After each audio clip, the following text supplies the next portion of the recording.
Today, Benjamin Netanyahu's rivals are joining forces. I am happy to announce to you this evening, together with my friend Yair Lapid, I'm taking the most Zionist and the most patriotic step we have ever taken for the sake of our country. It's a bid to finally challenge the Israeli Prime Minister's hold on power. But can they actually unseat him? I'm Malika Bilal, and this is The Take.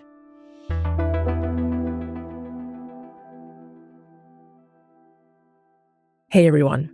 As always, we'd love to hear how today's topic is resonating with you. As you're watching this episode on YouTube or Spotify, leave us a comment and let us know. If you're listening to the audio version of this conversation on your favorite podcast app, we want to hear from you too. Leave us a review and reach out on social media, where you can find us at AJE Podcasts. And now, here's today's show. My name is Mairav Zonszein, and I currently work as the senior analyst on Israel with the International Crisis Group. I'm also a journalist and a contributing opinion writer with the New York Times. Mairav, welcome back to The Take. It's nice to have you. You've been closely following Israeli politics and society during this war with Iran. And I want to start with some political news that erupted in the middle of all of that.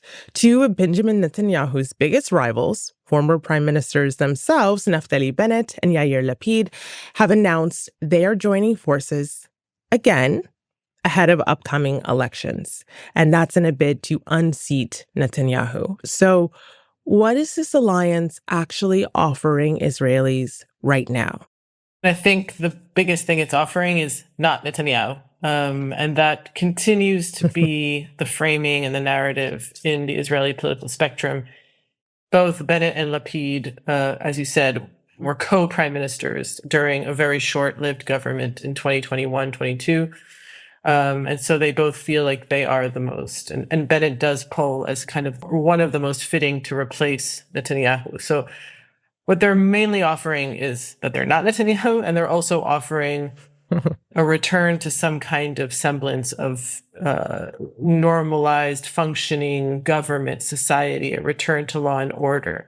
Of course, maybe their version of law and order isn't others outside of Israel or critics of the Israeli government, but that's what they want to offer, a functioning, non-corrupt government. Okay, so it seems like a really easy campaign to just be able to glide on, we are not Benjamin Netanyahu, but are they offering something more? Are they articulating what they're offering? The problem with the Bennett-Lapid merger is that they come from very different backgrounds politically, and they ostensibly represent different positions on the most important issues. Now, Yair Lapid is a centrist. Naftali Bennett is a right-winger. He is known for being very right-wing and is even trying to brand himself as more right than Netanyahu on the issues of military force. He came out in favor of annexing major parts of the West Bank, for example, well before it actually became the reality of the current government and its platform. He did this 10 years ago. So he's coming from a right-wing background and from a background of being like in the high-tech sector and offering kind of a younger, fresher approach to, I guess you could call it like liberal right politics in Israel. And Yair Lapid is a centrist who ostensibly has supported a two-state solution. But over the years, that support has kind of deteriorated and become much more foggy in the same way that much of the Israeli body politic has turned rightwards, and after October 7th doesn't have any trust or vision for a resolution to the Palestinian issue. So in some ways, Lapid and Bennett go well together because they're putting together what they think is, different parts of Israeli society, trying to unite Israeli society at a time when Netanyahu and his coalition have been very divisive and incendiary. But on the other hand, they have clashes. I mean, they don't represent the same kinds of political positions. And strategically, I'm not sure when we're talking politics that this is the best merger. Because people who are on the right are not going to want to vote for somebody like Lapid, and people who are center or even center left are not going to want to vote for somebody who has Bennett on his side. So it's not clear to me if it's going to work out in their favor. Okay, well, I want to get back to some of the nitty-gritty in a minute, but this alliance is forming in the middle of a war, inside a war, inside a war. So what has daily life been like for many people in Israel right now? And how receptive would they be to some of the policies and campaigns that these two might be pushing? Well, it is important to stress that Israelis are kind of living in a constant, forever state of perpetual war. Since October 7th, there a lot of trauma, a lot of confusion, and the last 40 days until the ceasefire with Iran, just living in the shelter almost constantly. So the election currently seems like very far off, even though I think Israelis are thirsty for change.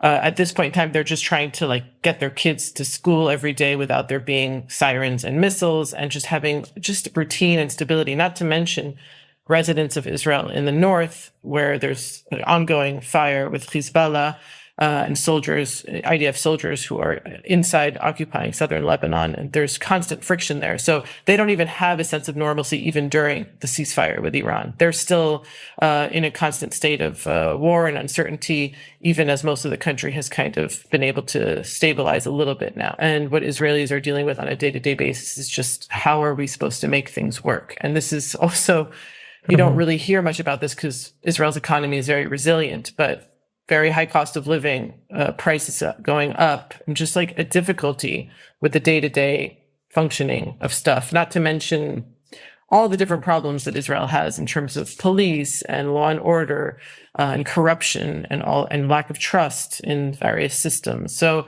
I think this is really animating the day-to-day life of an Israeli. But, in some ways, I think a lot of listeners probably know that Israel has supported all of these wars. It supported Israel's destruction of Gaza. It supports the wars in Iran and Lebanon. And at the same time, Israelis are tired. Israelis are desperate for some kind of change. It's a very confusing paradox to try to understand. But they want to see an end, but I don't think they have any political vision for how this ends. Okay, this is risky, Mairav, because I'm asking you to step in for people that aren't you. But it's that paradox that you mentioned that I think has a lot of people wondering, how does that work? So if society, a majority of society, wants an end to the fighting and to feeling unsafe and to having to go inside and outside of bomb shelters, but they also support the various wars, what is the connection? How do people that you talk to make those two things work? I mean, there's a lot of different kind of trends and processes that have lent to this moment. And one of them is that Israel has been able to be an occupying force and has been able to have this conflict with the Palestinians in which it overpowers and controls Palestinians in different ways for a very long time, and built settlements, and hasn't really had to pay a price for it in terms of, pressure on it to change those policies. I mean, it's not like what we are seeing in the West Bank and Gaza happened in a vacuum. It happened over the course of many decades that we got to this point. So basically the impunity with which Israelis can act and not pay a price for it. And if you add on to that Israel's military and technological innovations, the fact that it has such an amazing multi-layered defense system means that you can go to war, you can suffer a little, but in the overall scheme of things, if you count the dry numbers, Israel is not losing that many people in these crazy, crazy wars. So the idea that you can go to war over and over and over again and to continue to kind of go back to your life after you go into the shelter is something that has actually allowed Israelis to kind of be complacent and to not come up with a better strategy for an actual resolution. Another one is the media kind of bubble that Israelis live in, and the denialism and the kind of apathy where they don't really see the suffering of the other side. They don't really understand what's happening in Gaza. They don't really understand what's happening to the million Lebanese citizens who have been displaced from their homes during this war.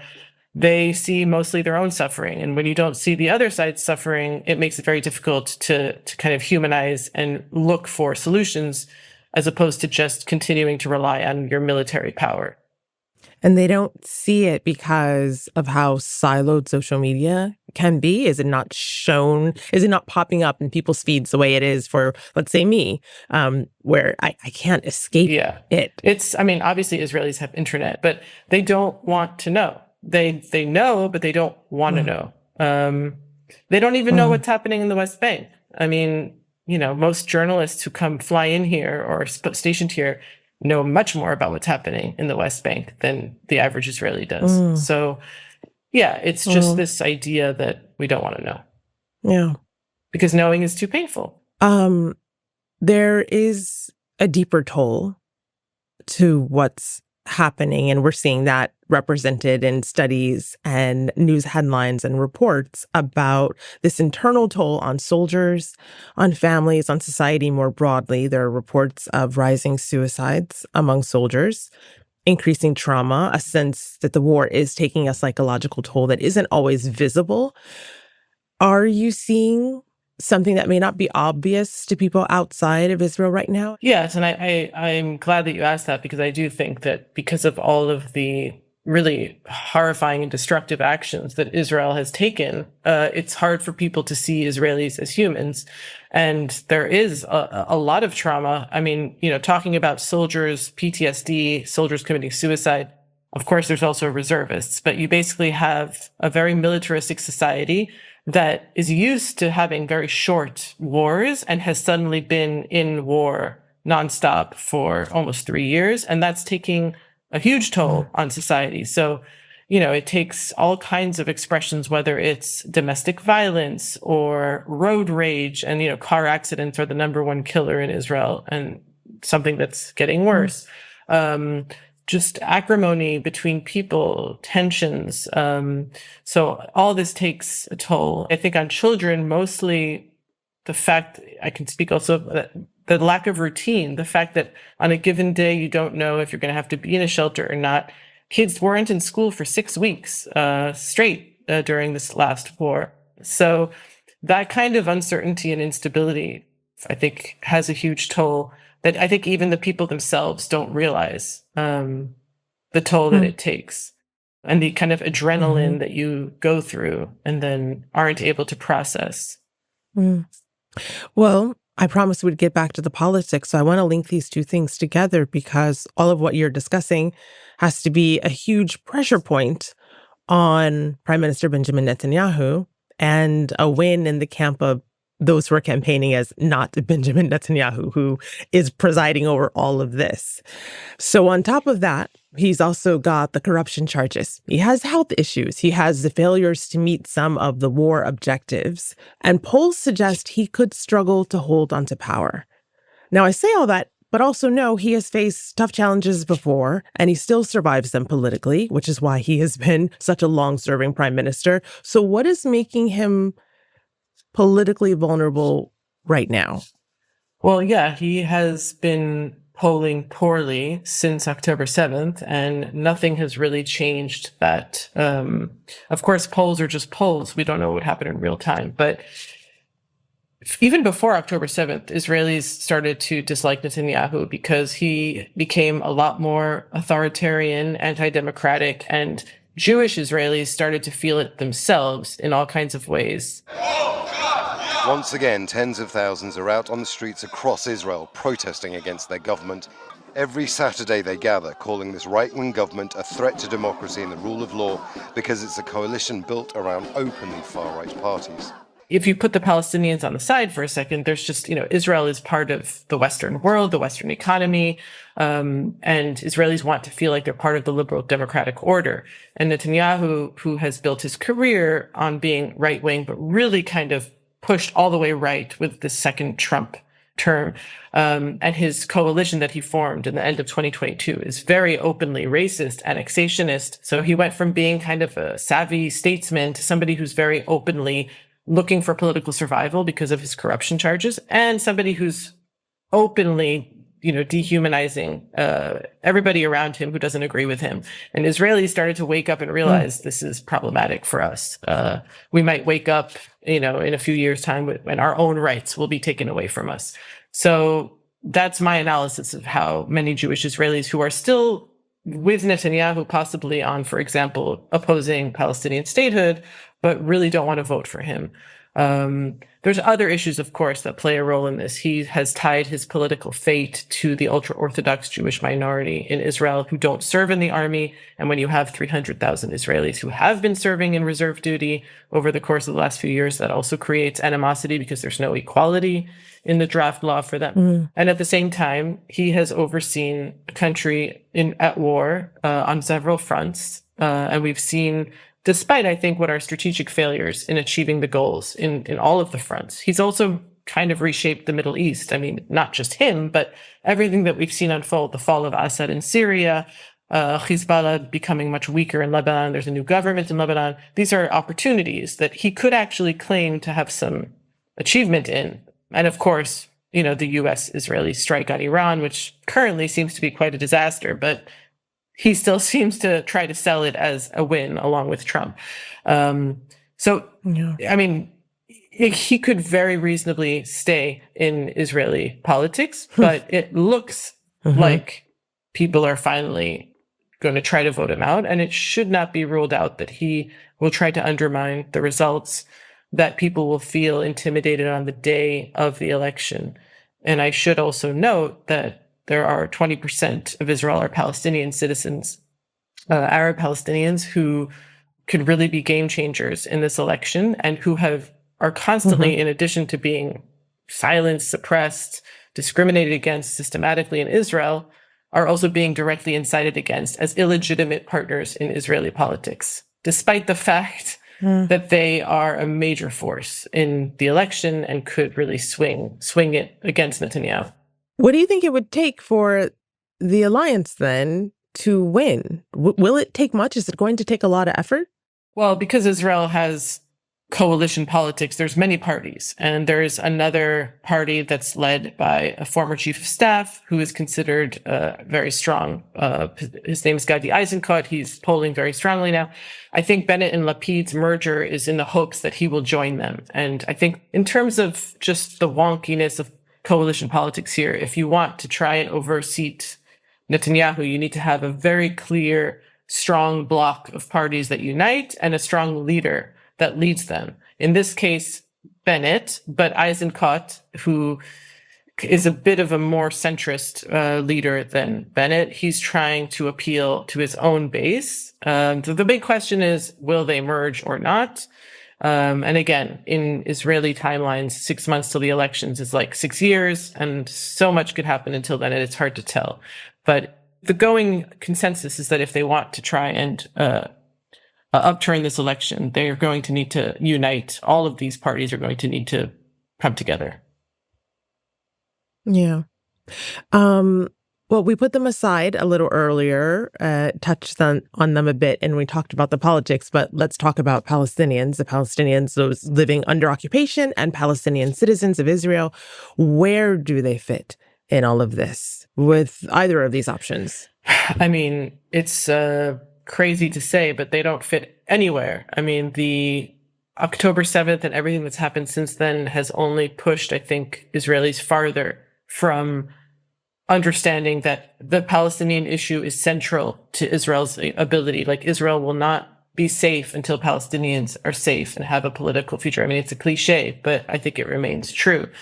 There is a growing movement of people who understand that, but they still don't have enough political power in Israel. It's more of a grassroots thing.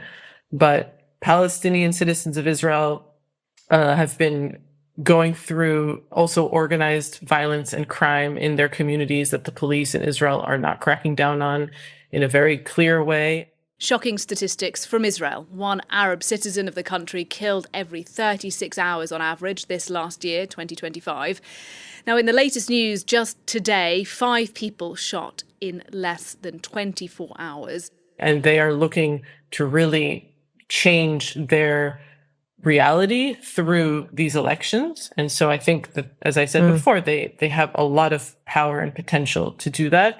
But it's really going to be a battle for legitimacy and, again, the kind of purity and fairness of the election themselves. Are they going to feel safe going to the polls? Are they going to be able to access their election? I mean, even just the basics of those logistics, I think, are in question. And there's going to be all kinds of legal efforts to delegitimize Arab parties and their vote. So it's a real struggle. But in terms of the Israeli narrative, the Palestinian issue is nowhere on the ballot. It's not on the agenda. No. Well, finally, given everything that we just talked about, I want to look towards the future and this late October deadline for elections, with some talk that it could be moved up to as early as September if Netanyahu gets his way. But I want to ask you, if I were to call you up again in 6 months to a year, which is very likely, and I hope you answer, what do you think Israel will look like at that point, post-elections? It very much depends on the result, obviously. If we assume that Netanyahu is dethroned, then you will have a much different looking Israeli political scene, in the sense that you will have leaders who are interested in regaining Israel's image in the West and regaining the trust of certain counterparts, because currently the Israeli government is picking fights with every European country possible. And I believe it would look different. It would also have different optics on the West Bank, but only to a certain extent, because there just isn't enough support in Israel for real change on the Palestinian issue, as I was saying. And so I don't want to take away from the fact that a different coalition will make certain changes and could lead to better changes in Israel. But for the most part, on the Palestinian issue, it will be the continuation of much of the same. The fear is also that it will be a bit of a fig leaf, and that, many countries that are thinking about taking certain sanctions or other pressure mechanisms on Israel will then stop and say, oh, we have this new government, which tends to happen. Right. Because the problem is Bibi. Exactly. And for our listeners not in the know, Bibi being the way too cute moniker for Prime Minister Benjamin Netanyahu. That's right. And I have argued many times over the course of the last few years that the problem is definitely not just Bibi. The problem is much deeper, but Bibi has also transformed Israel over the last 20 years. So they go together. But that being said, if Bibi vacates Israeli politics, you will have all kinds of new shifts and new things that come about. Maybe not all good, but he will allow for other spaces to take place. And it's very, very important that that happens, because we're currently in a society that I think almost feels like they've been taken hostage. Even if that's not actually the case, they feel like they've been taken hostage by this one man. Mairav, thank you so much for this conversation and for your analysis. Thank you for having me.